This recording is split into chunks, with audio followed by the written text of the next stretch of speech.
Masarap talaga para sa akin ito at masaya ako. Basta ganito. Yan ang ating pag-uusapan mga idol. Gusto mong malaman, tapusin ang ating video. Once again, please do me a favor, please to subscribe and click our tiny notification bell so that you'll be updated every time we have a new upload videos.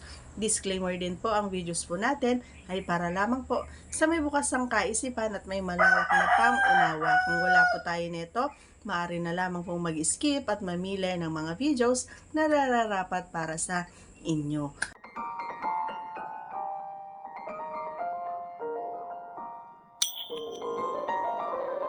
Okay, maliban doon sa ako yung nasa taas mga idol, meron pa tayong i-share mga idol. So hindi ko naman sinasabi ko sa inyo, hindi ko naman kayo pinipil kung ayaw nyong gawin or kung gusto nyo, walang problema sa akin. Gusto ko lang i-share para magkaroon kayo na idea. Okay?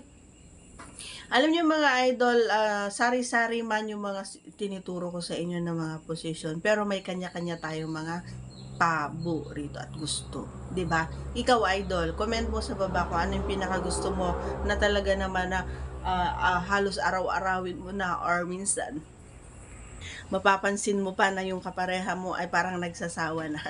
Ayan. So, actually, ako kaya gustong-gusto ko naman kasi yung ako yung nagtatrabaho kasi nga hindi lang naman ako ang may gusto noon. Siya din naman yung nagre-request na kapag ako yung kumakalabit talaga mga idol, ay sasabihin niya, ikaw magtrabaho kasi pagod ako. Pero alam niyo minsan nakakatampo, no?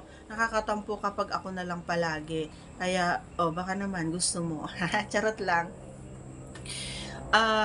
Kailangan yung give and take kayo parehas. Kung siya ngayon, ikaw naman bukas. Kung bukas siya, ikaw naman ngayon. Ganon dapat, hindi yung ako lang ako. Kasi sa ngayon mga idol, medyo nakakatampo na, nagtatampo na ako kasi nga always. Kaya minsan siguro nagpapahiwatig din siya, pero ay nako, ayoko nang kumilos. Alam niyo kung bakit? Kasi nga, alam ko naman ako pa rin ang magtatrabaho.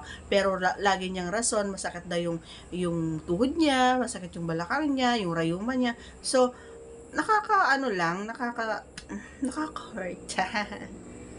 Kaya minsan naisip ko, hindi na ba ako yummy? Ganon, hindi na ba ako katakam-takam? Ganon. So, parang pagkain lang yun mga idol, no? Kaya kapag nagsasawa na, halos ayaw ka na niyang tikman. So, yan yung mga naiisip ko minsan. So, ang mga girls kasi mga idol, advance yung pag-iisip. So, kahit siguro naman kapag pagod kayo, kapag siya yung nangalabit, so, pagbigyan nyo, okay? Para hindi siya magtampo.